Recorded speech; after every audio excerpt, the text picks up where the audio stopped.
Hello Shirazi, खैरियत तो है? हाँ, खैरियत ही है।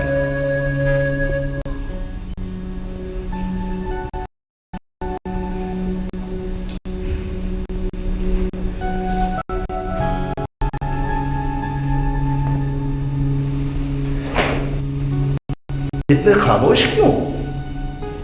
कुछ परछाइयों में घिरा हुआ हूं सरकार, और वो परछाइयां उस्मा की यादों की हैं, और अभी अभी यहां से उठकर गई हैं। शिराजी, उसकी यादें तो हम सबों के साथ हैं। नहीं जरगाम, अब ऐसा भी नहीं है। जिस पे उस्मा का सबसे ज्यादा हक था, उसी ने फरामोश कर दिया है उसे। ओह, आई सी। तुम गालिबन दानिश और उस लड़की के हवाले से बात कर रहे हो? हाँ, तुमने देखा नहीं दानिश कितना खुश था उसके साथ? जिस तरह वो उस्मा के साथ खुश हुआ करता था। फिर क्या है ये सब? क्या है ये? मैं तुम्हारी फीलिंग समझ रहा हूं शिराजी, मगर यही तो जिंदगी है, हर दम रवां दवां रहने वाली। उसका एक अपना मिजाज होता है। तुमने देखा नहीं उस्मा के बाद दानिश की क्या हालत हो गई थी? उसने बड़ी मुश्किल से अपने आप को संभाला है। वही तो मैं भी देख रहा हूं। कम ऑन शिराजी, तुम उस लड़की को किंजा मत समझो, बल्कि उस्मा समझो, तुम्हारी अपनी बेटी उस्मा। जब तुम ये सोचोगे तो तुम्हें उन पर प्यार आने लगेगा। तुम उन्हें जिंदगी और खुशियों की दुआएं दोगे। हाँ, शायद तुम ठीक ही कहते हो। इस सफर को रुकना नहीं चाहिए। हाँ, यही तो बात है ना शिराजी, वक्त तो अपना पार्ट प्ले करता है ना, तो करने दो वक्त को अपना पार्ट प्ले। तुम बस उनकी जिंदगी और सलामती की दुआएं मांगते रहो।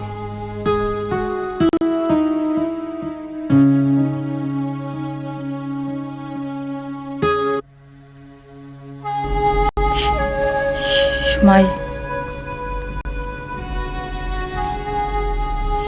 शुमाइल, मुझे इसका बयान लेना डॉक्टर। इसकी हालत देख रहे हैं आप इसका क्या बयान लेंगे? लेकिन ये शुमाइल शुमाइल तो कह रही। ये खुद नहीं कह रही, इसका लाशऊर कह रहा है। शुमाइल, वैसे कौन है ये शुमाइल? क्या आप जानते हैं उसे? शुमाइल, मैं जानता हूं। उस शख्स को पेशेंट से मिलवा दें तो बेहतर है। ठीक है, मैं कोशिश करता हूं। शुमाइल,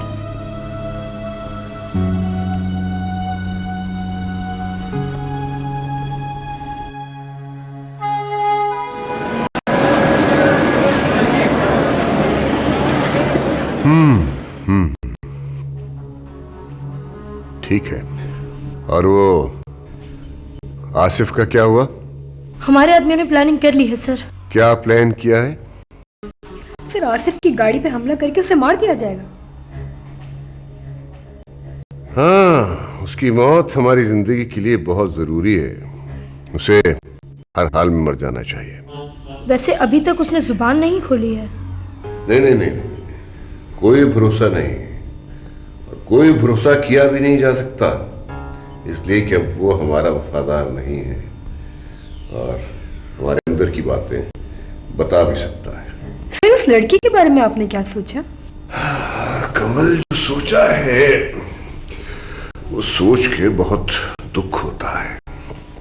आखिर हमारे इतने प्यारे मित्र की बेटी है वो, लेकिन हमारे बहुत से राज जान गई है, और जब कोई राज जान जाए तो फिर उसके साथ रिश्ते खत्म कर देने चाहिए। क्यों? Yes sir. चांखिया की सौगंध, बात कुछ अच्छी नहीं है, लेकिन क्या करें, मजबूरी है।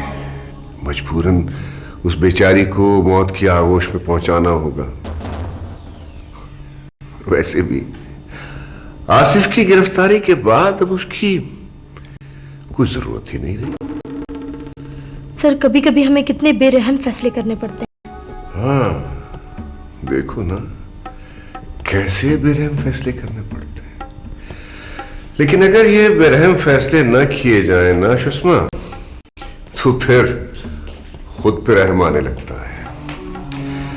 लेकिन खैर फिलहाल उस लड़की को भूल जाओ, उसके बारे में बाद में सोचेंगे। अभी तो आसिफ का सोचो, इसलिए कि इस वक्त हमारा असल टारगेट आसिफ है। सर वैसे तो दानिश और शुमाइल भी हमारे दुश्मन हैं, लेकिन आप उन्हें अहमियत नहीं देते, और आसिफ के लिए आप इतने परेशान हैं। हाँ, इसलिए कि वो घर का भेदी है, और घर का भेदी बहुत खतरनाक होता है। हमारे पुरखों ने बताया है कि घर का भेदी बच्चा भी बाहर के बड़े बड़े बलवानों से ज्यादा बलवान होता है।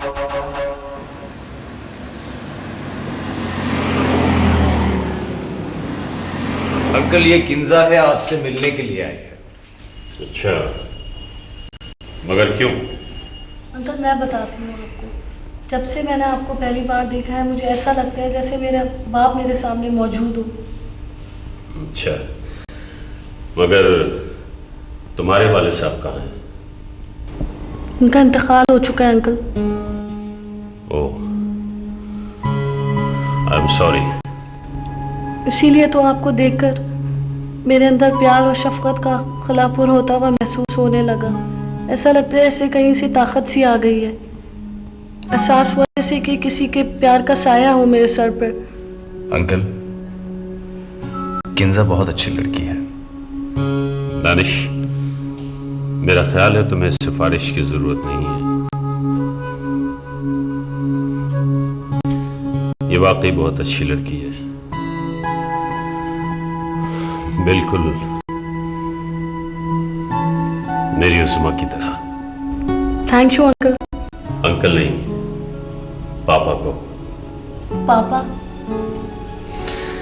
जीती रहो। दानिश। जी अंकल। किंजा के लिए जितनी खुशियां हासिल कर सकते हो कर लो, कोई भी दुख इसके करीब ना आए। ऐसा ही होगा अंकल, इसके करीब कोई दुख नहीं आएगा।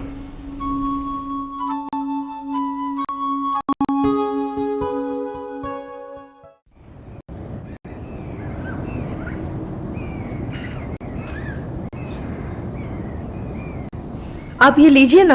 हाँ, थैंक यू सुषमा। बेफिक्री का कोई समय तो हाथ ही नहीं आता, हर वक्त से भाग दौड़ पड़ी रहती है। Hello sir. आओ आओ कमाल आओ। सर एक अच्छी खबर आपके लिए। हाँ, हमारे आदमियों ने आसिफ को उठा लिया। Good good, very good. ऐसा करो, उनसे कहो कि इसे भी ले जाके उस लड़की के साथ बंद कर दें। इसके मुकद्दर का फैसला बाद में करेंगे। लेकिन क्या जरूरत है सर, उसको मरवा क्यों नहीं देते आप? उसको जिंदा रखने का क्या फायदा? हाँ, है तो वो खोटा सिक्का, लेकिन अभी पड़ा रहने दो, जाने किस समय अपने काम आ जाए। ये लो। Thank you sir.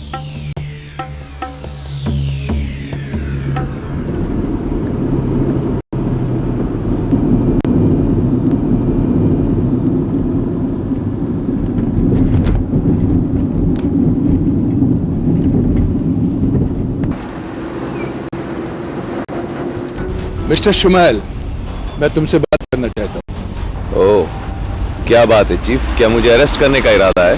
नहीं नहीं, ये मौका तो ऐसा नहीं है, हमारी तुम्हारी दुश्मनी अपनी जगह है, मगर मैं जाती तौर पर तुम्हें पसंद करता हूँ। Thank you. इस वक्त मैं चीफ की हैसियत से नहीं बल्कि एक दोस्त की हैसियत से आया हूँ। आखिर बात क्या है? तुम्हारी दोस्त नैनी जिंदगी और मौत की कशमकश में है। क्या? कैसे?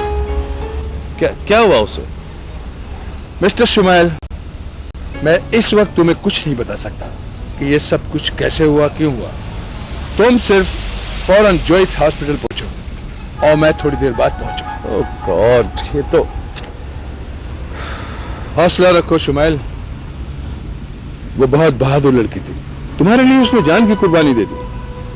उसने तुम्हारे लिए जान की बाजी लगा दी है। हाँ चीफ, वो ऐसी ही है, वो जान पर खेल जाने वाली लड़की है।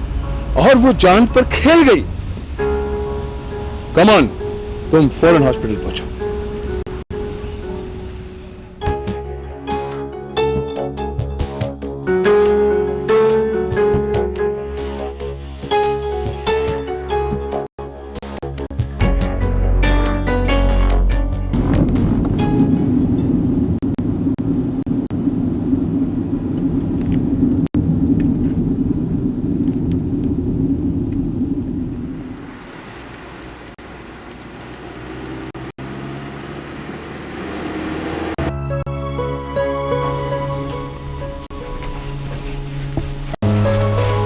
नैनी, नैनी, ये क्या किया तुमने? हैं? अपनी मोहब्बत की हिफाजत की है मैंने शुमाइल, अपनी मोहब्बत के लिए। तुम्हें कुछ भी नहीं होगा शुमाइल। मैंने वो सारे सबूत जाया कर दिए जो तुम्हारे खिलाफ थे। अब तुम पर कोई हाथ नहीं डाल सकता, कोई भी नहीं। शुमाइल, शुमाइल। नैनी, नैनी, नैनी, नैनी, नैनी, नैनी।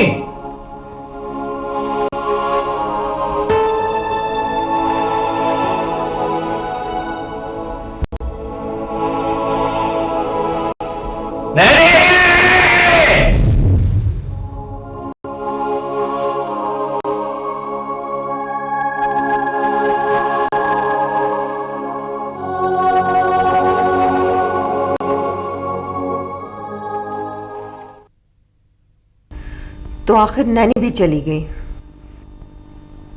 वो बहादुरों की तरह मरी है बेटा, जिंदा रहेगी हमारे दिलों में।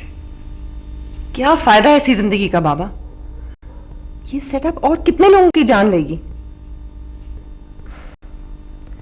नैनी दोस्त थी मेरी, मैंने उसके साथ अपनी खुशियां और अपने दुख दोनों बांटे थे। बेटा, एक न एक दिन तो हम सबको अपनी अपनी कहानियां खत्म करके रुखसत होना है। लेकिन ये जो अफरा तफरी और बेसुकूनी है, क्या इलाज है इसका? क्या जवाब है इसका? बताइए ना बाबा। मैंने जब निशानदेही की थी तो उठा के बंद कर दिया था मुझे, मेरी जबान को बंद कर दिया था। इसीलिए तो मैं खामोश हूं, लेकिन उलझे हुए दामन को झटका देकर छुड़ाया नहीं जा सकता। दामन तार तार हो जाता है। तो आखिर बाबा वो दिन कब आएगा जब हम अपने दामन को आलूदगी से पाक देखेंगे? पे दर पे वाकयात ने हमें निचोड़ कर रख दिया है। अभी तक तो बेहतरी की कोई उम्मीद भी सामने नहीं है। सब ठीक हो जाएगा बेटा, सब ठीक हो जाएगा। बस एक बार वक्त के सरकश घोड़े की लगाम मेरे हाथ में आ जाए, सब ठीक हो जाएगा, सब ठीक हो जाएगा।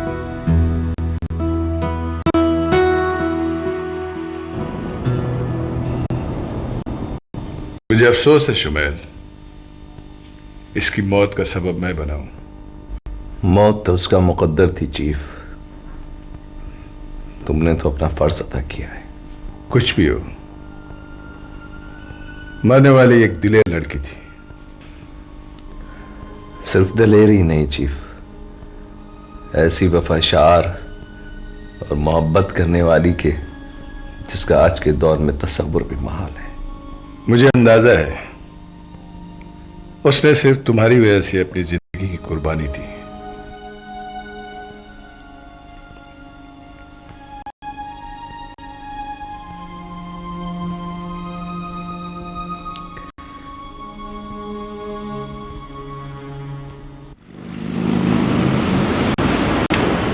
तो आखिर तुम भी यहाँ आ ही गए।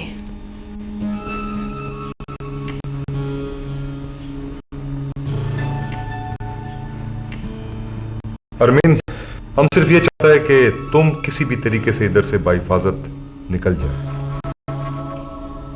बहुत धोखा हुआ है उस आदमी की वजह से। मल्होत्रा नाम ही धोखे और फरेब का है अरमीन। हमको तो अफसोस इस बात का है कि हमने उस शख्स को बहुत देर से पहचाना। अगर कुछ अरसा पहले हमको पता चल जाता तो शायद अब तक बहुत कुछ हो चुका होता। आसिफ, उस शख्स ने किस बुरी तरह से मेरे एतमाद को धोखा दिया है। मैं तो अपने बाप का दोस्त समझते हुए उसकी इज्जत करती थी, उसे अंकल कहती थी। मल्होत्रा सिवाय अपने आप के किसी का भी दोस्त नहीं है, समझा? अब हमारा क्या होगा आसिफ? कुछ नहीं होगा, तुम घबराता क्यों है? हम तुम्हारे साथ हैं। हम तुम पर किसी किस्म का आंच नहीं आने देगा अरमीन। ये आसिफ खान का तुमसे वादा है। मुझसे एक और वादा करो आसिफ। हाँ बोलो अरमीन, बोलो। अगर हम यहाँ से सुकून के साथ निकल गए तो फिर जिंदगी भर तुम मेरे साथ रहोगे। अरमीन, तुम्हारी मोहब्बत की शिद्दत और चाहत को देखते हुए हम तुमसे वादा करते हैं। ये तुम मेरा दिल रखने के लिए कह रहे हो? नहीं, अब हम भी मोहब्बत का गहरा चाव चाहता है। हम चाहता है कि जिंदगी का बकाया दिन खामोशी और सुकून के साथ कहीं गुजार दे। अब बहुत हो गया, अब बस इसको खत्म होना चाहिए। मैं तुम्हारे साथ हूं आसिफ, कल भी थी और आज भी। अरमीन, तुम्हारे प्यार के इस लगन को सलाम करता है।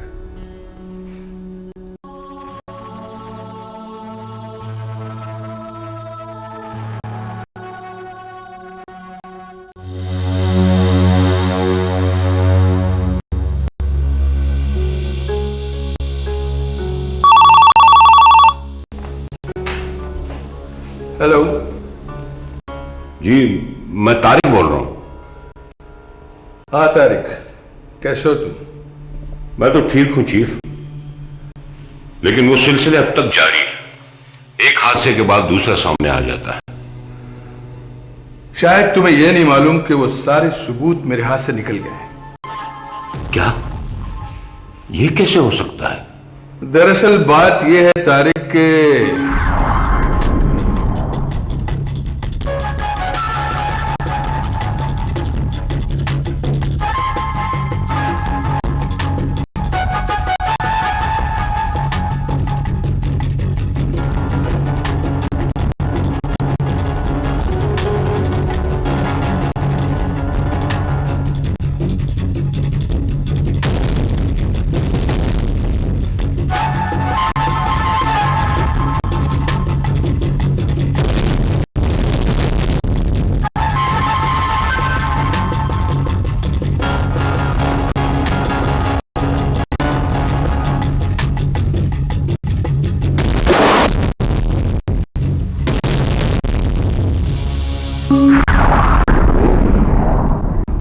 तो ये हुआ है तुम्हारे साथ? हाँ, मेरा ख्याल है कि तुम्हें मेरी मजबूरी समझ में आ गई होगी। मेरे तो हाथ पांव कट गए थे, इसीलिए मैं उनके खिलाफ अभी कोई कार्रवाई नहीं कर सका। इसका मतलब ये हुआ कि उस बेचारी की मौत उन लोगों को बचा ले गई। हाँ, शायद उन लोगों को भी ये इल्म हो चुका है कि जो सबूत तुमने मेरे हवाले किए थे वो सब जाए हो गए। इसीलिए तो मैं समझता हूं कि तुम पर से खतरात कम हो गए। हाँ, मैं भी कुछ ऐसा महसूस कर रहा हूं। मैं अपने तौर पर आजादाना मोमेंट्स तो कर रहा हूं ना।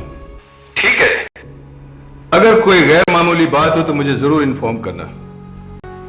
Okay, sure sure. खुदा हाफिज।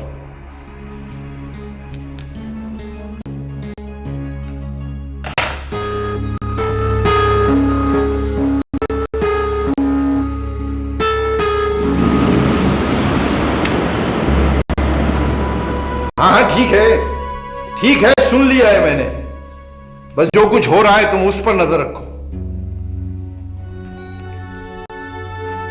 शिराजी, लगता है तुम्हारे आदमियों ने तुम्हें कोई इत्तला दी है सरकार। क्या तुमने फिर मल्होत्रा पर कोई हमला करवाया है?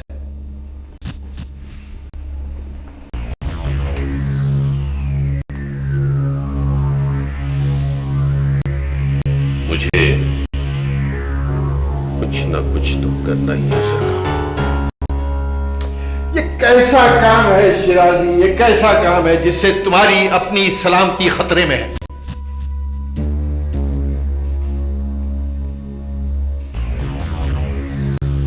ये वही अधूरा काम है जरगाम जिसे मुझे बहुत तेजी से अंजाम देना चाहिए था और अपने लिए खतरा मोल लेना चाहिए।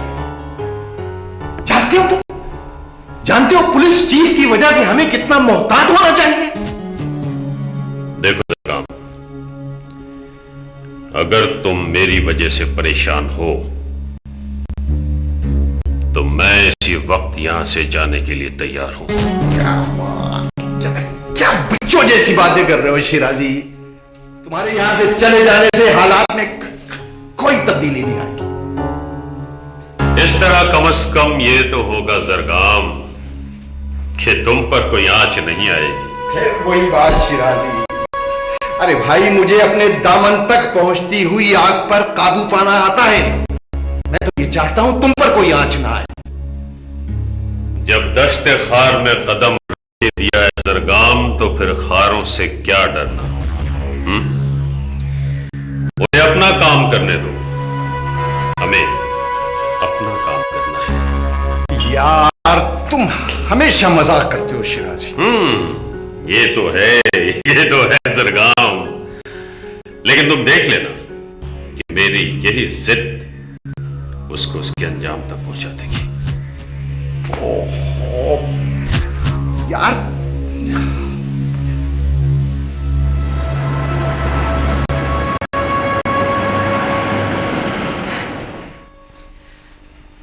मेरी तो समझ में नहीं आता, आखिर उसने हमें अब यहाँ क्यों कैद कर रखा है?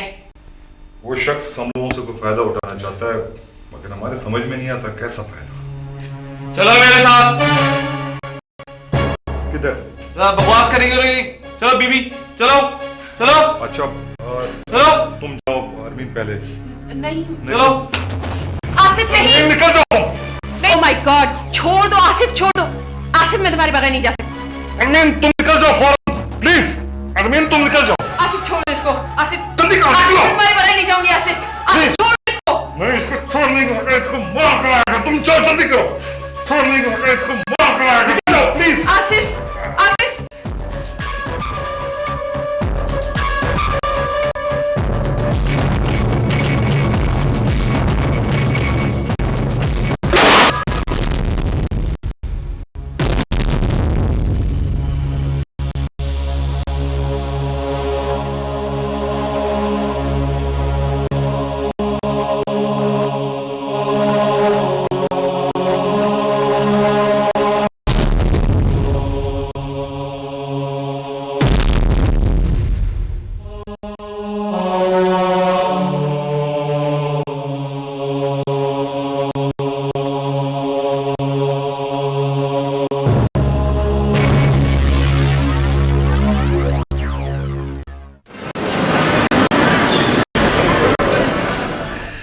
जाकिया की सौगंध हृदय का बोझ छलका गया। वैसी कैसी अचंभे की बात है कि कभी कभी किसी की मौत दूसरे के लिए खुशी बन जाती है। लेकिन सर वो अरमीन तो अभी बचकर निकल गई। अरे तो क्या हुआ शत्रु,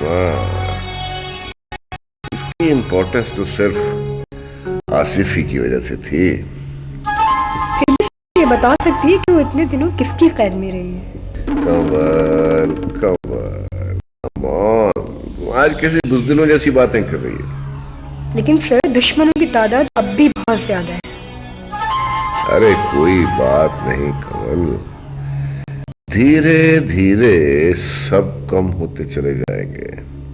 ऐसे बेचारा आसिफ चला गया,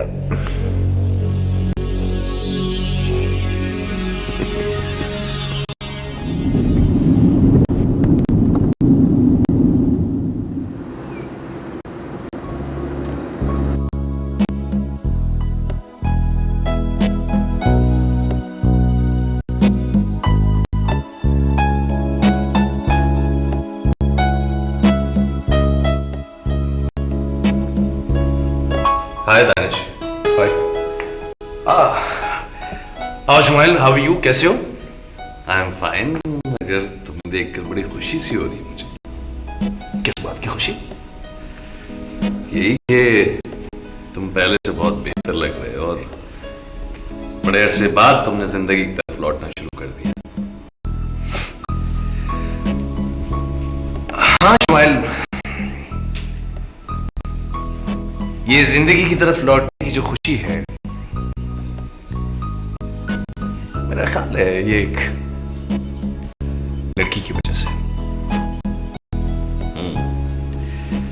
मैं उसके बारे में सुन चुका हूं, मुझे बाबा जान ने बताया था।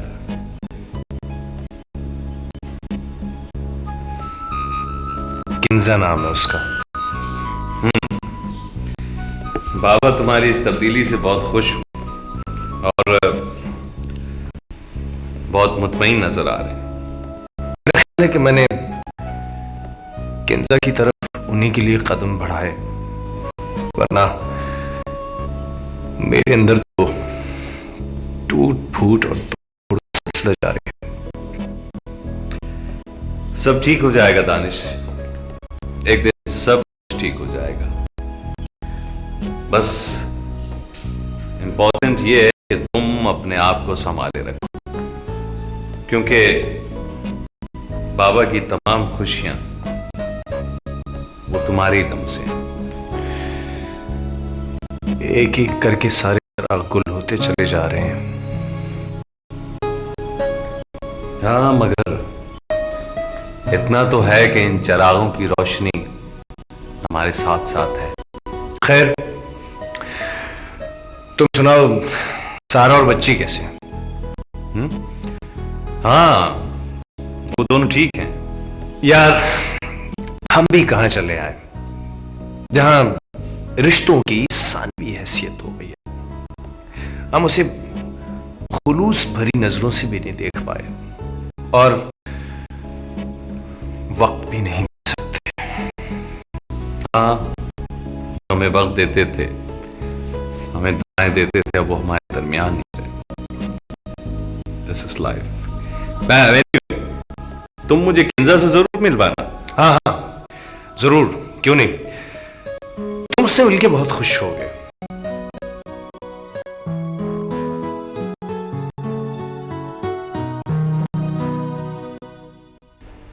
मुझे अफसोस है सर कि मैं अभी तक कुछ नहीं कर पाया हूं, और वो तमाम proof sir, you know. Okay sir, मैं आपसे डायरेक्शन ले रहा हूं सर। Okay sir.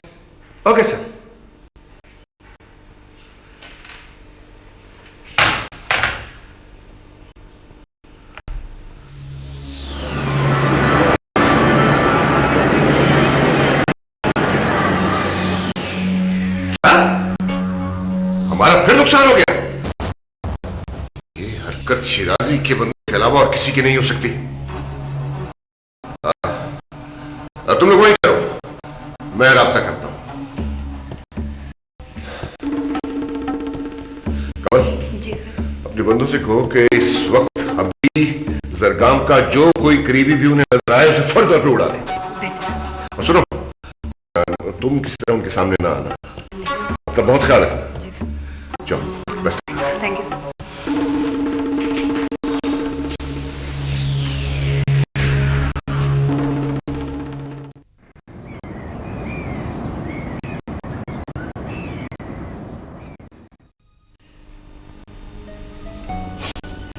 उसने जान दे दी तारिक साहब, उसने जान दे दी। उसने मुझ पर आज भी नहीं आने दी और उसने जान दे दी। आसिफ की मौत का सुन के मुझे बहुत दुख हुआ, बहुत। उसने मुझसे वादा किया था, उसने कहा था अरमीन मैं तुम पर आज भी नहीं आने दूंगा। उसने अपना वादा निभाया तारिक साहब और उसने जान दे दी। वो इस राह का मुसाफिर नहीं था, वो बहुत आ गया था। मोहब्बती की तलाश उसे यहाँ पर लाई थी तारिक साहब, और मोहब्बत ने उसकी जान ले ली। और उसे इस हाल तक पहुंचाने वाले अभी तक जिंदा भी हैं और खुश भी हैं। मैं उनकी खुशी के बारे में तो नहीं जानती, लेकिन वो जिंदा जरूर है। उन्होंने मौत की दुकानें खोल रखी हैं, जहां मौत और जिंदगी का सौदा बड़े सस्ते दामों होता है। खुदा जाने ये सिलसिला और कितना दराज होगा। आसिफ ख्वाब देखने वाला इंसान नहीं था तारिक साहब। जिंदगी खुली किताब की तरह उसके सामने थी। वो अच्छी तरह जानता था तारिक साहब कि इन रास्तों पे चलने का अंजाम क्या होगा। सिर्फ आसिफ ही नहीं है अरमीन, उन सारे की ये बात जानता है। फिर भी वो उन्हीं रास्तों पर चले जा रहे। ये उनकी मजबूरी है। अगर वो एक लम्हे के लिए भी अपना पांव रोक ले तो पीछे से आने वाली मौत उन्हें दबोच कर आगे गुजर जाएगी। जिस तरह वो आसिफ को अपने साथ ले गई। आसिफ तो इस लिहाज से बहुत खुशनसीब है, बहुत, कि उसको याद करने वाले कोई आंसू तो बहा रहा है ना, वरना न जाने इतने कितने होंगे जो लावारिस कहकर दफना दिए जाते हैं। तारिक साहब, उसकी मौत मेरी जिंदगी का सबसे बड़ा दुख है।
coming up.